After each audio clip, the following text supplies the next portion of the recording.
Muy buenas tardes, distinguidos amigos, colegas todos. Para mí es un honor dirigirme a ustedes a efectos de hacer comunicativa algunas ideas sobre lo que me ha tocado a mí desarrollar en el curso taller llamado el juzgamiento anticipado en los procesos laborales bajo la ley 29.497. Como ustedes tienen conocimiento, es una actividad contenida en el Plan Nacional de Capacitación 2018 para el fortalecimiento de la reforma procesal laboral en nuestro país. Este es un curso que lo viene ejecutando el equipo técnico institucional de la implementación de la nueva Ley Procesal de Trabajo, la ETI laboral, y el programa presupuestal 099 Celeridad en los procesos laborales. Bien, lo que concierne a lo que me han pedido desarrollar, precisamente la unidad de aprendizaje número 1, esta está relacionada a los principios de concentración, celeridad, economía procesal en la nueva Ley Procesal de Trabajo. Bueno, sin más preámbulos, vamos a entrar a ver estos detalles de esta unidad de aprendizaje, precisamente referido a estos principios que acabo de mencionar. Como ustedes están ya en conocimiento, nuestra Ley Procesal de Trabajo está vigente desde el 15 de enero del año 2010. Y la novedad que trae precisamente esa ley en comparación con las otras normas procesales que se han dictado en el interín de nuestra vida republicana desde el mes de marzo de 1936, que fue la primera ley procesal de trabajo, a la fecha, todas aquellas han seguido un molde, si se quiere, apegado a la escrituralidad.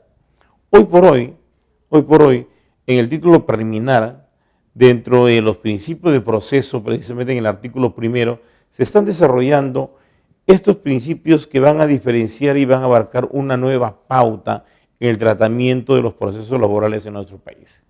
Me refiero al principio de concentración, celeridad y economía procesal, así como al principio de oralidad y veracidad, que básicamente este principio de oralidad es el principio diferenciador que va a caminar con el resto de principios mencionados en un bloque que van a dominar precisamente el espectro del procesalismo vigente y que está introduciéndose en nuestro país, no solamente en el proceso laboral, sino también en el proceso penal.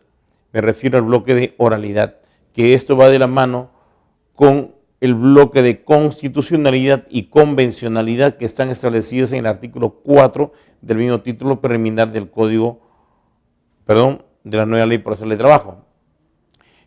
Como veremos acá, esto responde a un movimiento de reforma procesal que se está dando en toda Latinoamérica, y precisamente vemos como una suerte de espejo reflejo de lo que significa el movimiento del procesalismo en el mundo, puesto que hoy por hoy la predominancia de los procesos laborales sobre las escriturales es bastante notable. Hay estas reformas precisamente trayendo el sistema de la oralidad del common law, del sistema angloamericano, se está implantando como una técnica y como un método para efecto de solucionar de una manera mucho más transparente, mucho más efectiva, mucho más rápida, mucho más célere, y aplicando los principios que hemos mencionado para efecto de que se produzca en el mismo proceso, con intervención del mismo juez a través del principio de mediación, se produzca un resultado mucho más efectivo. Esto, mis estimados amigos, trae como consecuencia precisamente a que los plazos se acorten, a que los plazos de la duración del trámite del proceso ya no se vean pues empantanados per se por muchísimo tiempo, sino que no solamente se acorten los plazos, se aceleren bien economía, sino que vean en la misma circunstancia, a través del principio de publicidad, vean que se está haciendo justicia de una manera más cercana entre el juez y las partes, y entre el juez y los mismos justiciables, entre el juez y los mismos órganos de la actividad probatoria. Todo esto con una suerte de introducción para efectos de ver lo que son los principios ya operacionales, los principios operacionales a los cuales me estoy refiriendo, ¿no? Estos principios a los cuales me estoy refiriendo. Y es precisamente, mis estimados amigos, que cuando hablamos de principios, nosotros podemos decir que los principios en general, como principios generales del derecho o principios generales del proceso o del procedimiento, en ese caso del procedimiento laboral, que el mismo que está circunscrito dentro de un proceso publicista, Estos principios podemos decir que son los que están informando el ordenamiento jurídico de un país, es decir, justifican la existencia de las normas. Los principios son la base para la producción de las normas, no tanto en el momento en que esas van a ser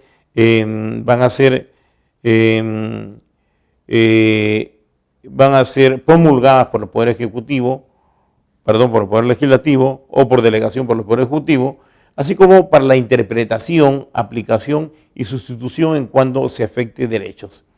Respecto a estos principios, podemos decir que hay un acuerdo casi unánime cuando se señala que no es necesario que se plasmen los principios en una norma expresa, una necesidad. Esto hace que sean aceptados en nuestro ordenamiento. No necesariamente los principios tienen que estar establecidos dentro de una norma expresa, sino que estos principios son sistémicos. Muchas veces están dentro de la misma norma o se pueden deducir de la orientación que toma tal o cual norma y de lo cual se apega o se deduce de las mismas normas constitucionales o del mismo ordenamiento internacional al cual nosotros estamos ligados, ¿no?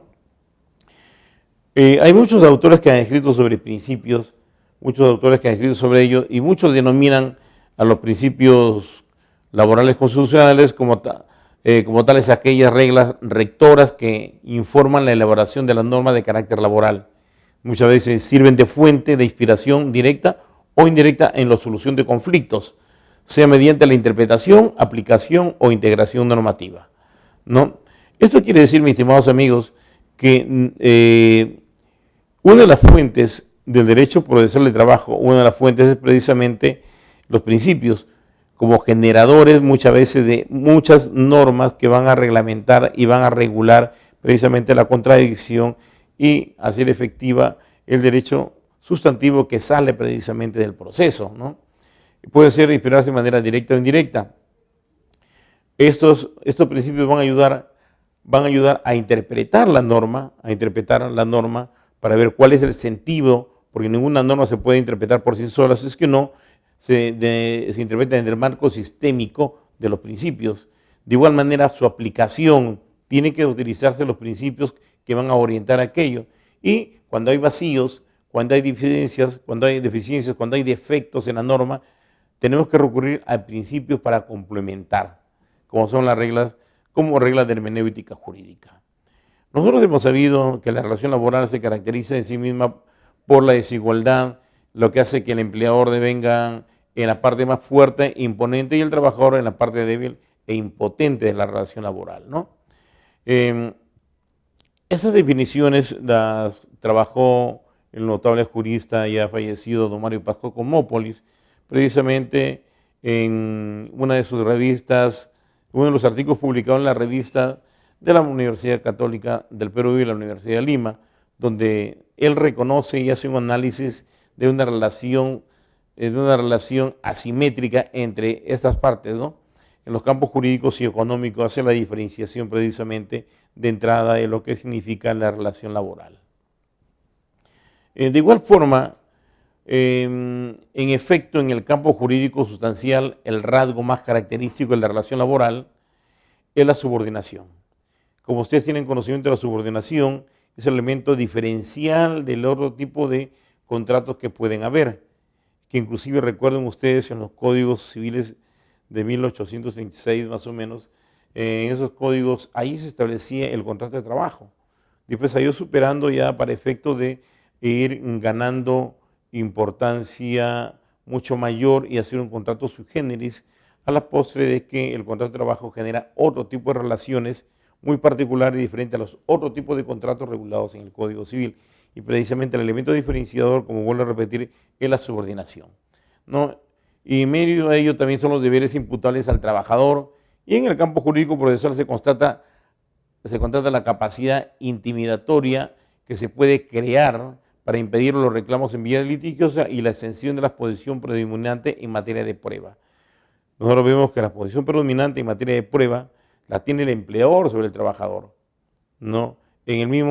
Por el mismo caso de que el trabajador es el que tiene que arrancar la prueba precisamente del empleador, porque quien tiene la obligación de conservar la prueba, es el empleador, básicamente porque la ley misma lo obliga, por ejemplo, a llevar los libros de planillas, hacer los registros contables, sus registros laborales, etcétera, etcétera. Todo eso está obligado el empleador. Asimismo, en el campo económico, la nota más específica es que frente a la propiedad del medio de producción, lo único que tiene en contraposición el trabajador es su fuerza laboral, no tiene más. Los dueños de los medios de producción es el empleador y el trabajador solamente es su fuerza laboral.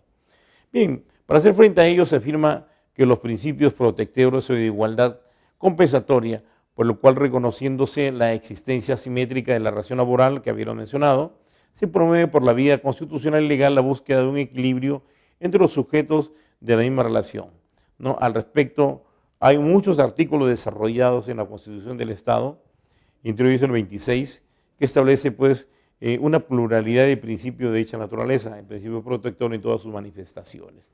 Pero bueno, no vamos a entrar a hablar sobre los principios del derecho al trabajo propiamente dicho, sino los principios del proceso de trabajo, del proceso laboral. Y básicamente los principios del proceso del trabajo son principios netamente operacionales.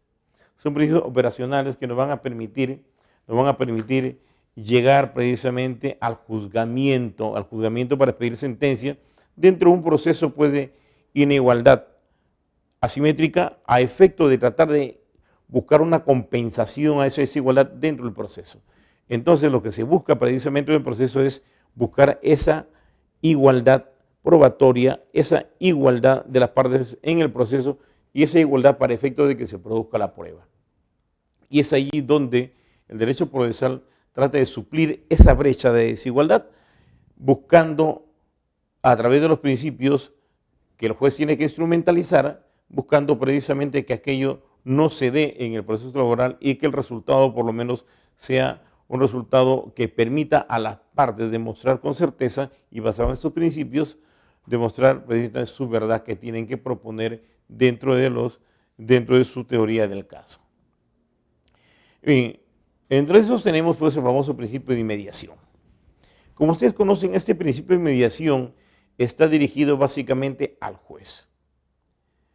Si nosotros hablamos de un proceso triangular, demandante, demandado y el juez, estamos viendo que ambas partes, demandante y demandado, van a tener que convencer al juez de que su propuesta, su teoría del caso es la que tiene mayor certeza o la que tiene mayor validez, ¿no? Y el juez es el que va a interactuar precisamente con las partes.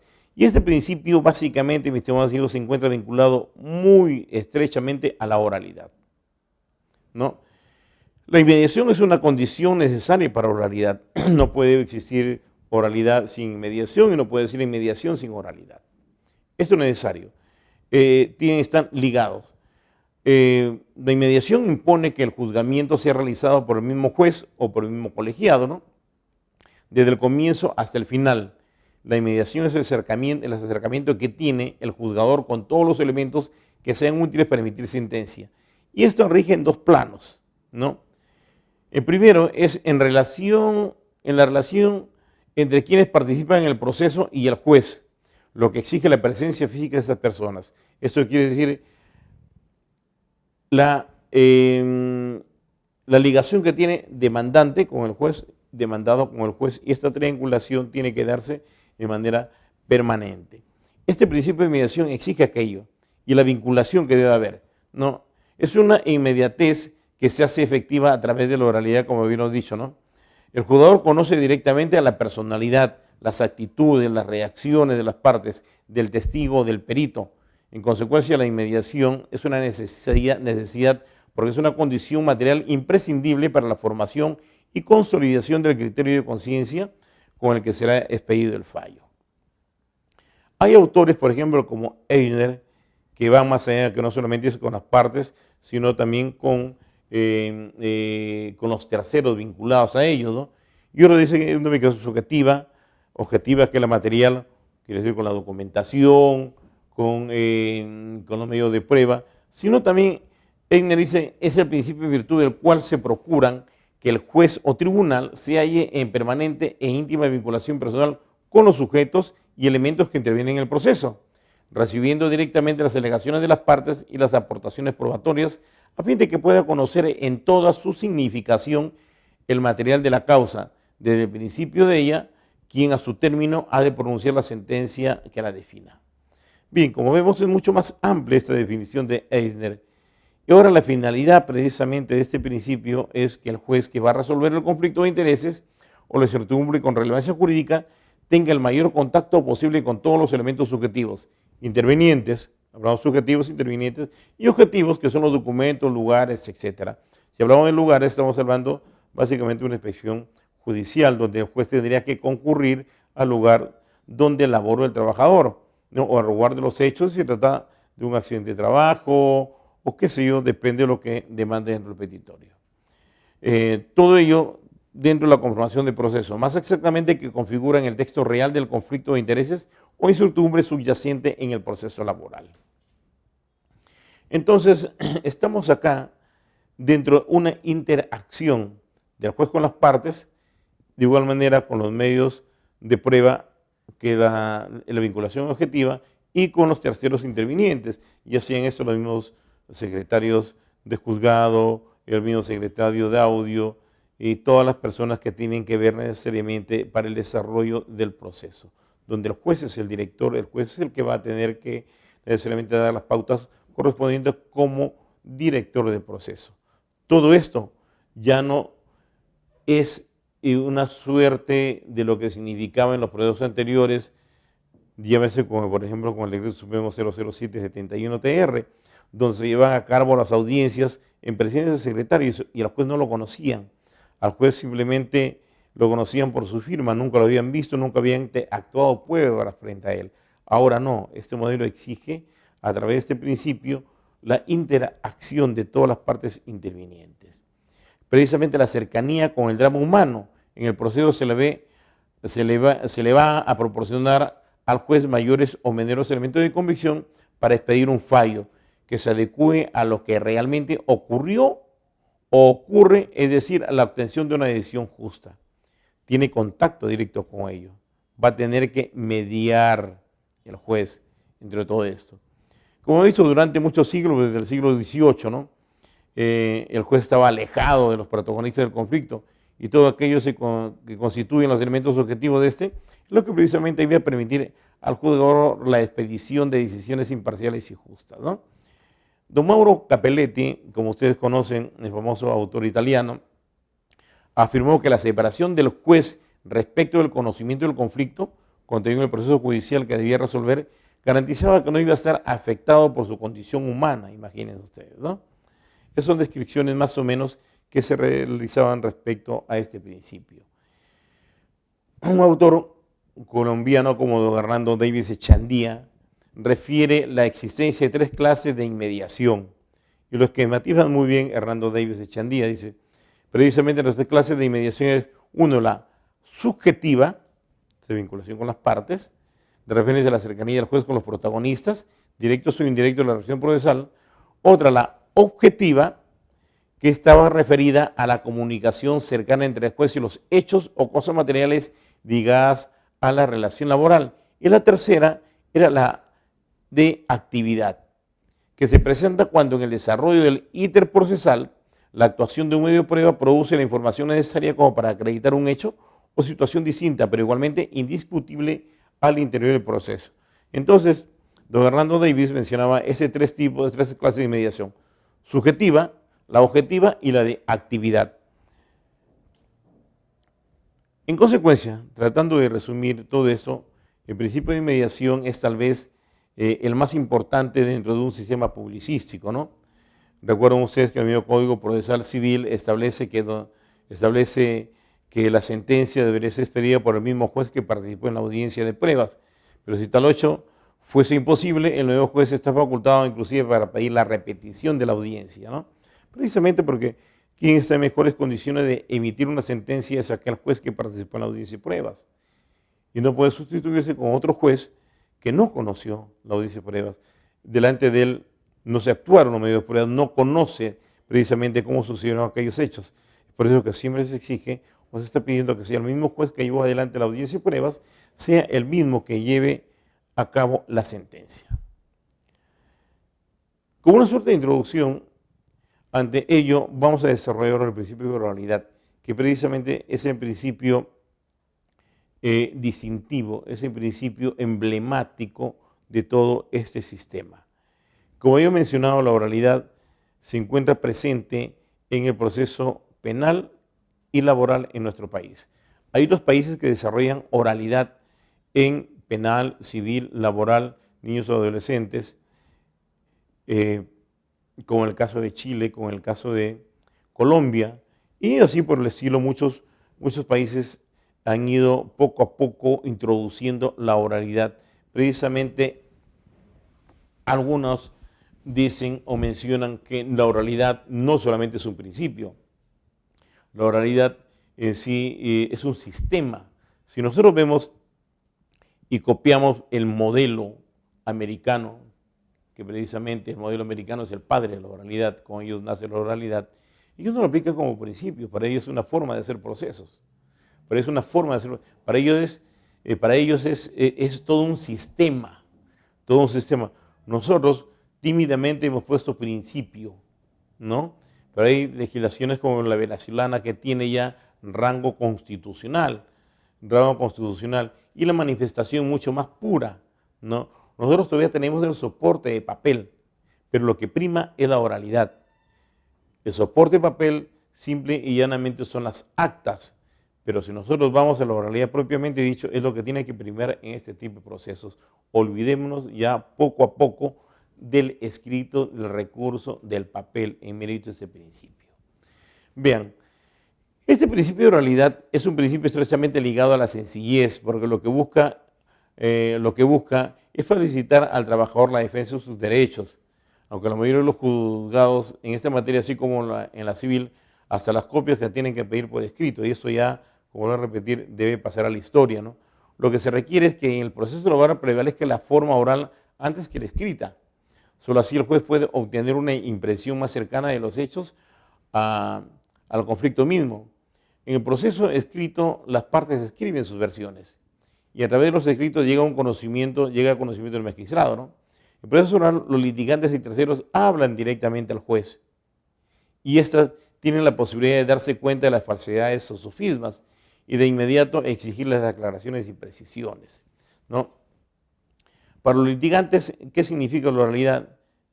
Significa la eliminación, pues, de todo el papel, de todo el papeleo y de diligencias fatigosas en las que hay que estar más atento a lo que debe escribirse que a lo que debe constatarse.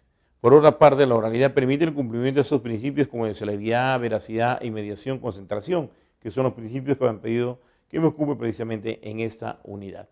Pero el asunto es acá entender qué es la oralidad, ¿no?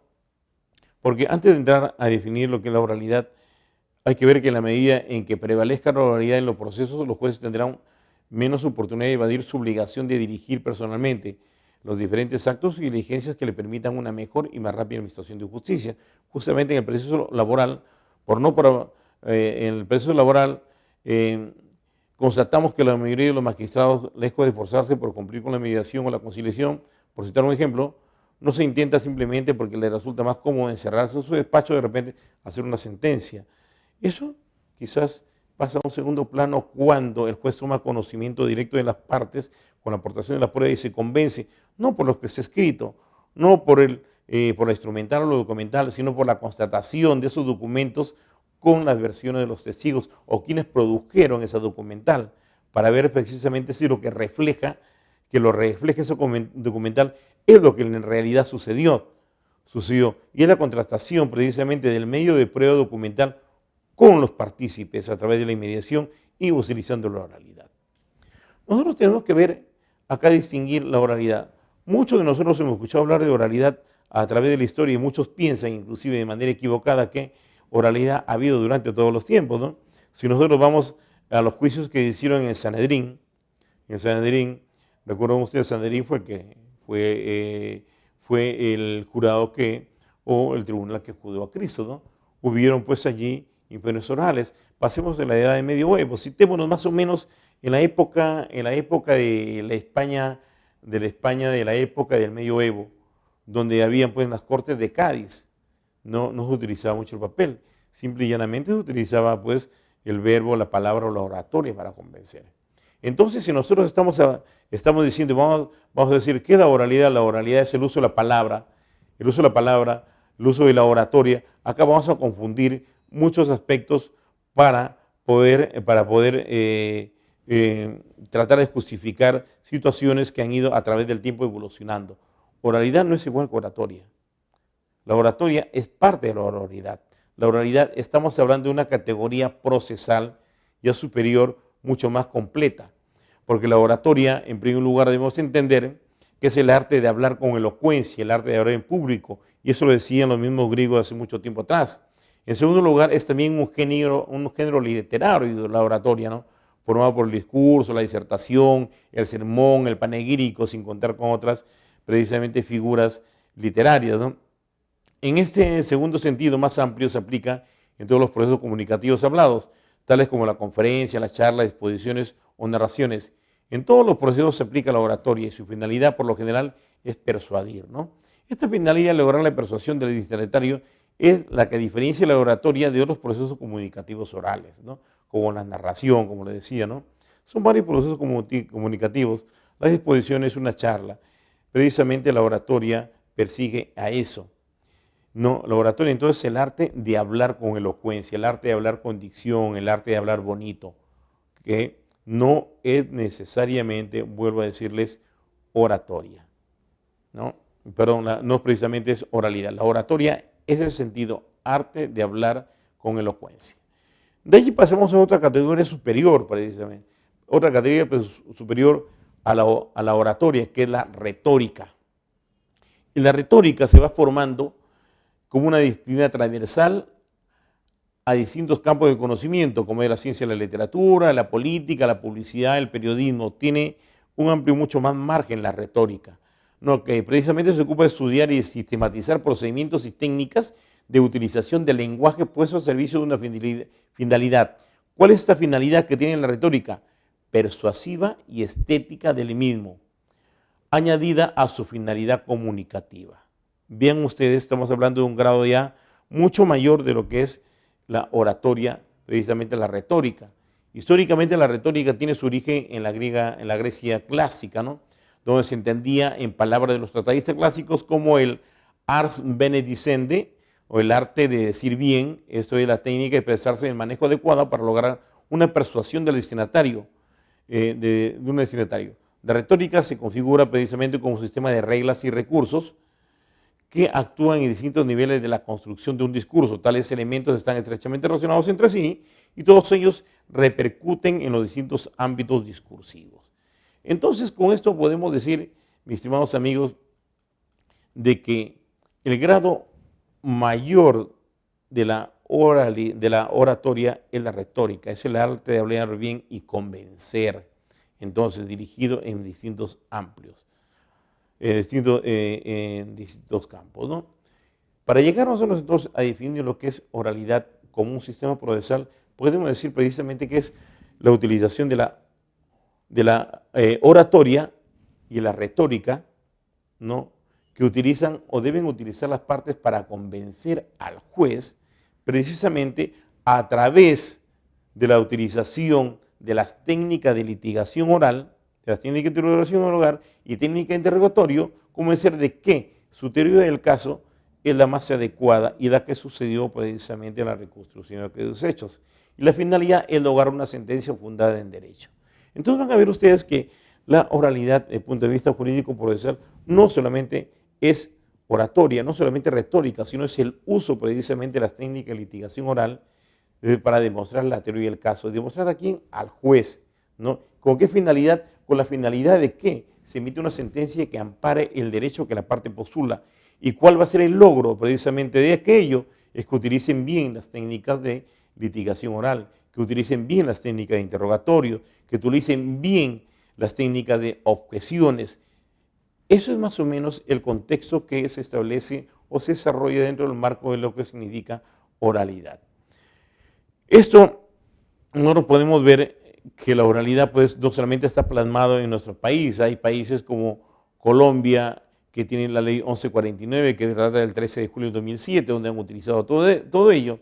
En Venezuela tienen la ley vigente desde el 13 de agosto del año 2002, que es la Ley Orgánica de Proceso Laboral.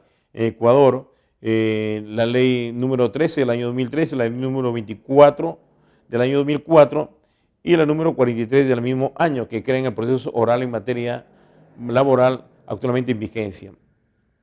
En el Uruguay hay la ley 18.572 del 13 de septiembre del año 2009.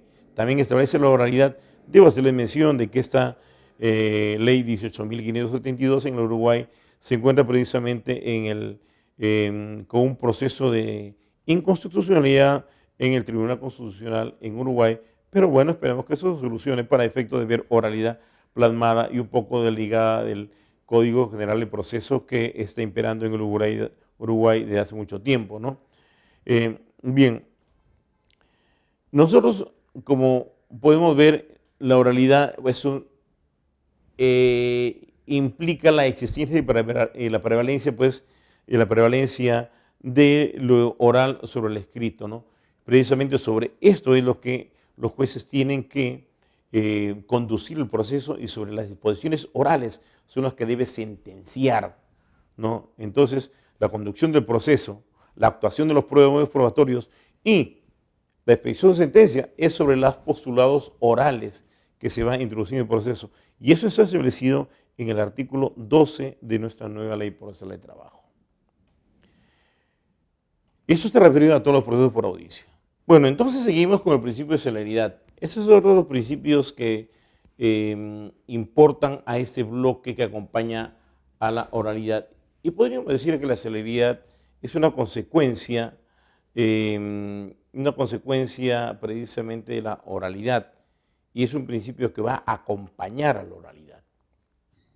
Y pues, la celeridad viene a constituirse en el objetivo principal que se persigue en el proceso laboral para buscar rapidez a través de la simplificación de trámites. Rapidez a través de la simplificación de trámites, limitación de recursos impugnatorios, brevedad de los plazos, limitación de las instancias, la perentoriedad de los términos. Precisamente en virtud de este principio de celeridad es que se busca muchas veces el juzgamiento anticipado del proceso. Juzgamiento anticipado del proceso que se produce como consecuencia del fracaso precisamente de la conciliación. Si es que las partes no concilian, fracasa aquella etapa y se puede ir al juzgamiento anticipado cuando ya no hay más pruebas que actuar, dentro de los presupuestos que establece el artículo 473 del Código Procesal Civil, ¿no?, que se aplica supletoriamente. Cuando se advierte que la cuestión debatida es solo de derecho o siendo también de derecho, no hay necesidad de actos medios probatorios, señala la ley, ¿no? No hay necesidad de actos medios probatorios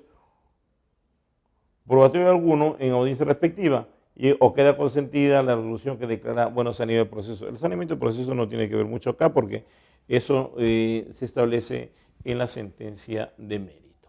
Bueno, entonces, reafirmamos que este principio se encuentra representado por la improrrogabilidad de los plazos, garantizando así una justicia expedita sin dilación indebida.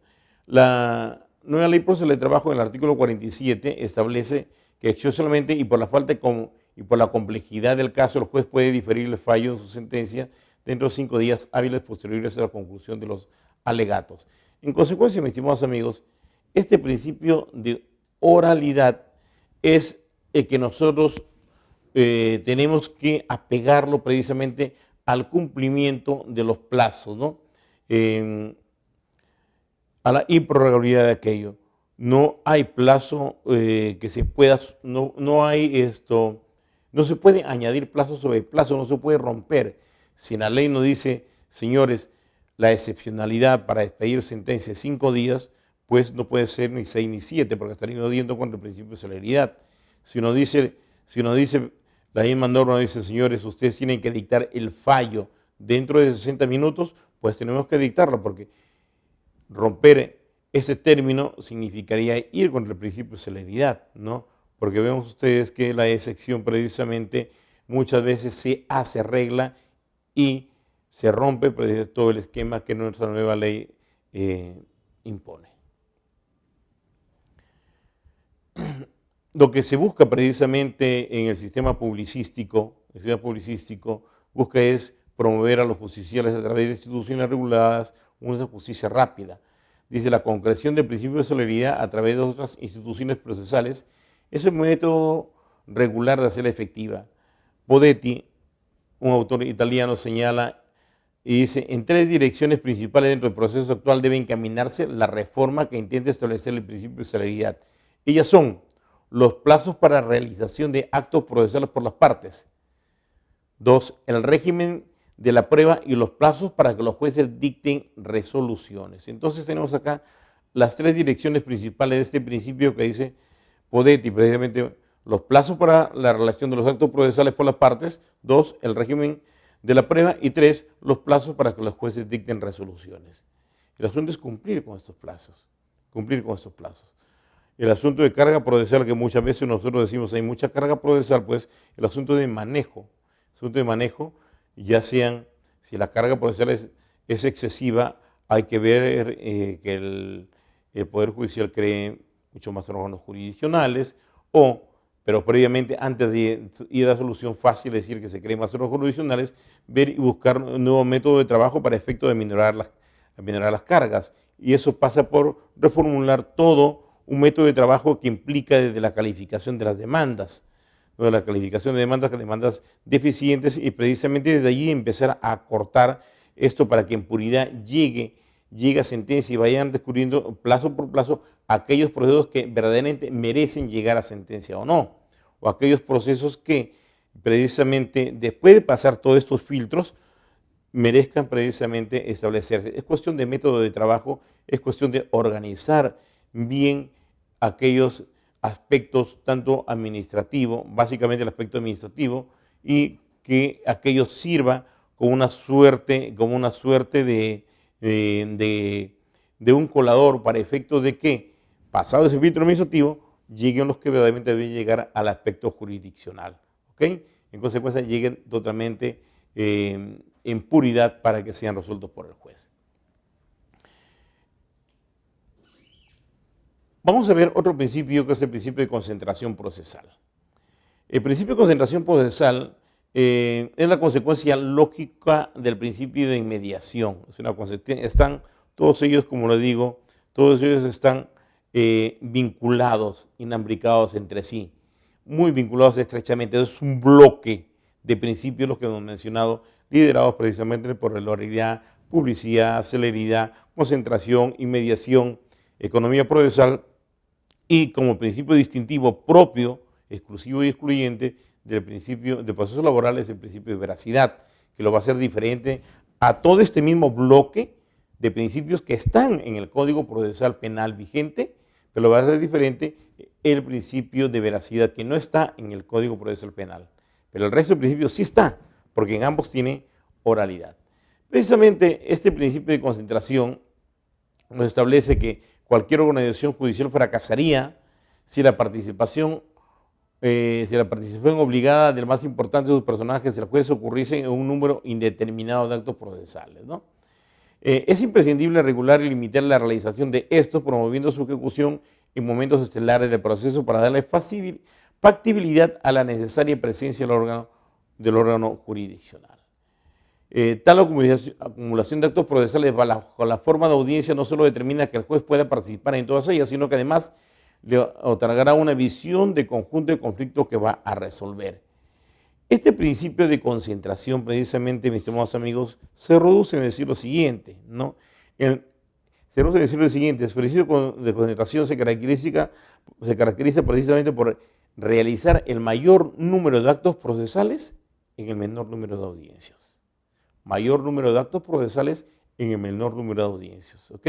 En consecuencia, se rompería la concentración, el principio de concentración, si es que nosotros actuamos una testimonial, cortamos y decimos acá 15 días, otra, y después sucesivamente cortamos y empezamos la actuación de las pruebas diferidas. Se rompe ese principio precisamente de concentración, que tiene que ver mucho con el principio de unidad procesal.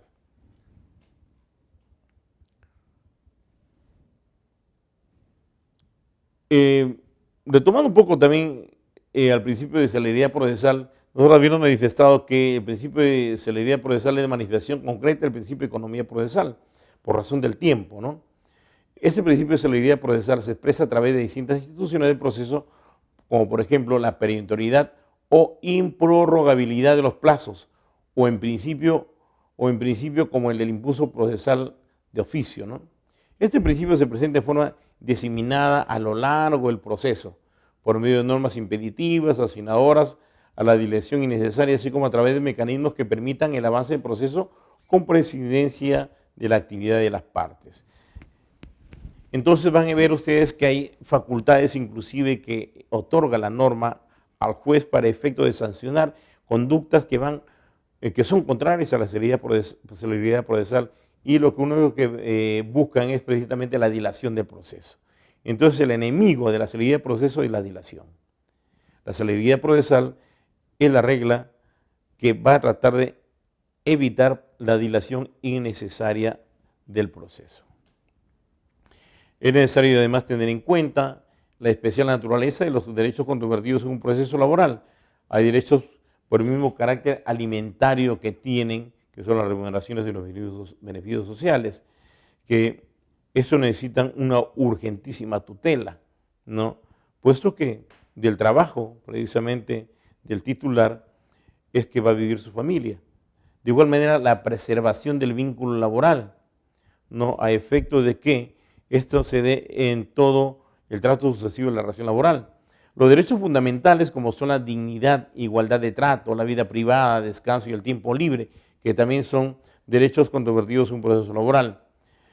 En consecuencia, la celeridad se convierte en exigencia del debido proceso, de acuerdo a lo que establece el artículo 139, inciso tercero de la Constitución Política, y es precisamente garantía de la administración de justicia. Es uno de los rasgos precisamente del debido proceso, la celeridad. Veamos, nuevamente pasando a lo que es concentración. Este principio de concentración preconiza la realización de las actuaciones procesales en una o sucesivas sesiones próximas en el tiempo, evitando la dilación en el tiempo de los actos que se concentran a la vista del proceso oral, por lo que se relaciona este principio con el de oralidad, como habíamos mencionado. Bien, muchachos, hay otro principio acá que va a englobar precisamente, que de repente es mucho más amplio, pero a veces se confunde la celeridad, que tiene que ver precisamente con los plazos, se confunde con el principio de economía procesal. Vamos a ocuparnos del principio de economía procesal, ¿no? Segundo Giovenda, Giuseppe Giovenda, el padre del procesalismo científico italiano, él menciona que la economía procesal es la obtención del máximo resultado posible con el mínimo esfuerzo. Máximo resultado posible con el mínimo esfuerzo. Este principio se refiere no solo a los actos procesales, sino a las expensas o gastos que ellos impliquen, ¿no? ¿Cuál es la modalidad? Más que un solo principio, es un conjunto de principios con los cuales se consigue aquel entre los que se encuentran, ven ustedes. Entonces, menciona Giovenda que esto no es solamente, es un solo principio de la economía procesal, sino que es un conjunto de principios con los cuales se consigue la economía procesal, y en los que se encuentran precisamente informan que los que van unidos, todos ellos van a conseguir la economía procesal. Tenemos el principio de concentración que habíamos mencionado. Habiendo mencionado que precisamente este principio de economía procesal se llega a él a través de la sumatoria de varios principios que van a concurrir a formar lo que es economía procesal. Y entre ellos tenemos pues el principio de concentración, el de eventualidad, el de celeridad, el principio de saneamiento y el de gratuidad en la justicia, ¿no? Esto, como mencionamos, pues el principio de concentración, que consiste pues en reunir todas las cuestiones debatidas o el mayor número de ellas para ventilarlas en el menor número de actuaciones procesales, como habíamos mencionado, y así se evita que se distraiga pues en cuestiones accesorias que impliquen la suspensión de la actuación procesal, ¿no?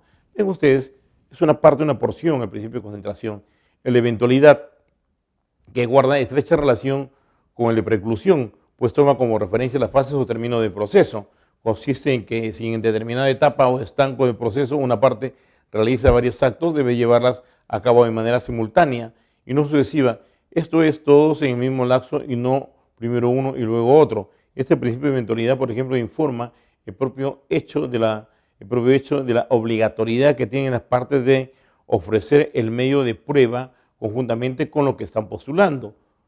Pruebas con la demanda y medio de prueba con la demanda y medio de prueba con la contestación, y de igual manera con las cuestiones probatorias que se plantean, ¿no? Y no establecer estadios diferenciados para ofrecimiento de medio de prueba. El de celeridad, como ya habíamos mencionado, que se encuentra en etapas esenciales y cada uno de ellos limita el término perentorio fijado por la misma norma, que tiene con términos. En observancia de este principio se descartan plazos o términos adicionales a una determinada etapa. Esto es lo que surten como complemento del principal, y las prórrogas o ampliaciones. También implica que los actos que surten en la forma más sencilla posible para evitar dilaciones innecesarias, ¿no? En aplicación de estos principios se fijan plazos establecidos por ley que no se podrían ampliar. El saneamiento mismo que va a la economía procesal, ¿no? Que va a contribuir precisamente en establecer la concurrencia simultánea de quienes deben estar en el proceso, de quienes deben concurrir al proceso, quienes tienen interés ligado al proceso. La tendencia actual es la de consagrar de manera positiva el mayor número de nulidades posibles de saneamiento para evitar precisamente que estos se produzcan durante todo el proceso. En otras palabras, dejar el proceso en cierta forma expedito para sentenciar. El de gratuidad de la justicia también. Como la justicia es un servicio gratuito que presta el Estado a la colectividad, a él le corresponde sufragar todos los gastos que esta función entraña, como proporcionar los locales, elementos necesarios, atender remuneraciones de magistrados, empleados, etcétera, etcétera, ¿no? Esta sumatoria, precisamente, estos principios que indico, van a perseguir y van a coadyuvar para la formación de la economía procesal. Por eso decimos que son muchas las instituciones del proceso que tienen como objeto hacer efectivo este principio. Y uno de los elementos característicos de la economía procesal precisamente toma como sección el ahorro, referido a su vez a tres áreas distintas. Hablamos de tres tipos de ahorro que van a reflejar la economía procesal, que es el ahorro de tiempo, uno, el ahorro del gasto o economía del gasto, y la economía de esfuerzo, ¿no? Entonces, vemos que esta economía procesal, dentro de estas tres áreas distintas, venimos la economía de tiempo. La economía del tiempo, que cumple un rol esencial y envolvente en el proceso, que es el cumplimiento de los actos con prudencia, es decir, ni tan lento que parezca inmovilidad, ni tan expeditivo que se renuncie al cumplimiento de las formalidades indispensables. Es la expresión adecuada de este principio. Esa es la economía de tiempo, precisamente. La otra es la economía de gasto, que es parte de la economía procesal, como lo repetiré, que es la necesidad de que los costos del proceso no impidan que las partes hagan efectivos todos sus derechos al interior de este. La economía procesal debe tender a evitar que las desigualdades económicas que presenta nuestra sociedad sean lo suficientemente determinantes como para que quienes se encuentren en una condición inferior deban soportar las economías procesales, deban soportar las consecuencias procesales por dicho Estado. Consecuencia, acá aplicamos precisamente el principio de gratuidad, ¿no? O también el principio no solamente el principio de gratuidad, sino el auxilio judicial, que también se da en muchos casos, que coadyuvan a esa economía de gasto, ¿no? Ya nosotros sabemos que hasta 70 URP el proceso es gratuito para los trabajadores, ¿no? Y a todas las directivas que sean respecto precisamente al principio de gratuidad, que va a ir ligado directamente a la economía de gasto. Y el tercero, que es la economía de esfuerzo, que es la tercera variante para hacer efectivo este proceso. Y esta economía de esfuerzo es precisamente la posibilidad de concretar los fines del proceso, evitando la realización de actos que, aún estando regulados, tienen la calidad innecesaria para tal objetivo, ¿no? Para tal objetivo. Y precisamente aquí encaja el juzgamiento anticipado del proceso. Si es que ya no hay pruebas que actuar, ¿para qué llamar a audiencia de pruebas? Si es que ya es una audiencia de puro derecho, dar directamente legatos y emitir sentencia. No, esa economía de esfuerzo precisamente es uno de los informadores del este principio de economía procesal, ¿no? La evolución histórica del proceso nos enseña que esta ha consistido en solventar métodos para lograr su simplificación en la llamada búsqueda de economía de esfuerzo, ¿no? Hay muchas cosas que nos permiten a nosotros precisamente abreviar el proceso. Abreviar el proceso a través de distintas formas, Una de ellas, como vuelvo a repetir, es el juzgamiento anticipado. Otra de ellas son las declaraciones sobre el fondo, ¿no? Establecer los juzgamientos con declaración sobre el fondo y sin declaración sobre el fondo, como dice el Código Procesal Civil. Podetti menciona que como economía de esfuerzo, este principio no es menos importante y decisivo para la obtención de una buena justicia, la supresión de trámites superfluos o redundantes, aminorando el trabajo de los jueces y auxiliares de justicia y simplificando cada proceso en particular. Debe necesariamente incidir en forma decisiva sobre la buena marcha de la justicia, ¿no? Como ven ustedes, acá nosotros a lo que apunta precisamente es a reducir a reducir del mayor número de actuaciones procesales al menor número de actuaciones procesales, pero siempre y cuando no se afecte el derecho de defensa u otros derechos fundamentales, ¿no? Porque lo que se está buscando, la finalidad concreta del proceso es precisamente resolver el conflicto de intereses para hacer efectivos los derechos sustantivos y buscar la paz con justicia social, ¿no? Con estos tipos de...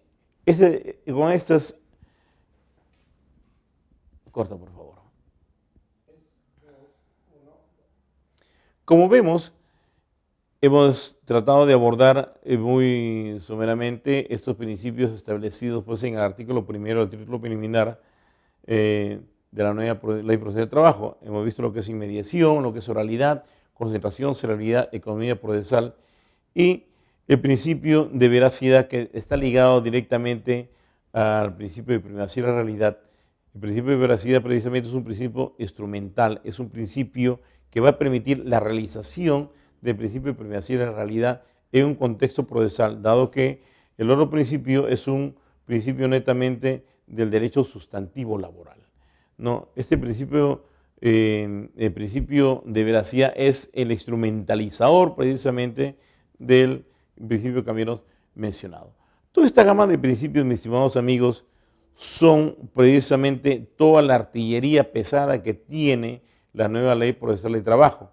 El asunto es hacerlos efectivos y recurrir a ellos de manera oportuna y saber aplicar en qué momento podemos nosotros recurrir a ellos. Porque vuelvo a repetir, dentro de lo que estamos mencionando, es precisamente los principios los que van a informar el ordenamiento jurídico, ¿no?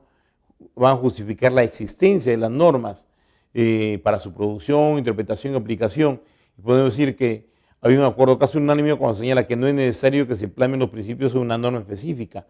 Y estos son aceptados precisamente en nuestro ordenamiento jurídico procesal. Y es a estos principios que nosotros vamos a recurrir cuando haya lagunas. A estos principios tenemos que recurrir cuando hay vacíos, cuando hay defectos de interpretación, ¿no?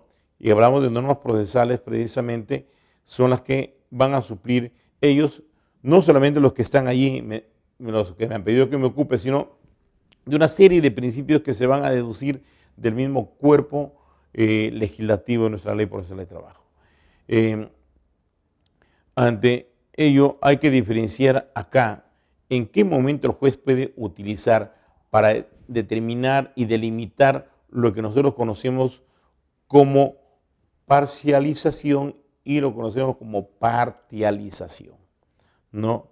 Para eso tenemos que recurrir necesariamente a Gustav Radbruch cuando lo menciona, pues, que esta diferencia que hay entre normas sustantivas y normas procesales obliga al juez a recurrir a los principios para efectos de aminorar esta brecha que existe de desigualdad, una brecha de entrada, una brecha congénita que van a llevar las partes al proceso y el juez debe suplir aquello.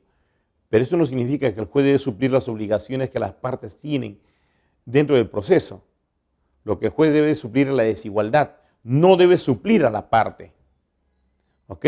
Y esa suplencia de desigualdad es precisamente utilizar bien los principios generales de derecho, no solamente establecidos en la ley, sino en la Constitución y también en los tratados internacionales.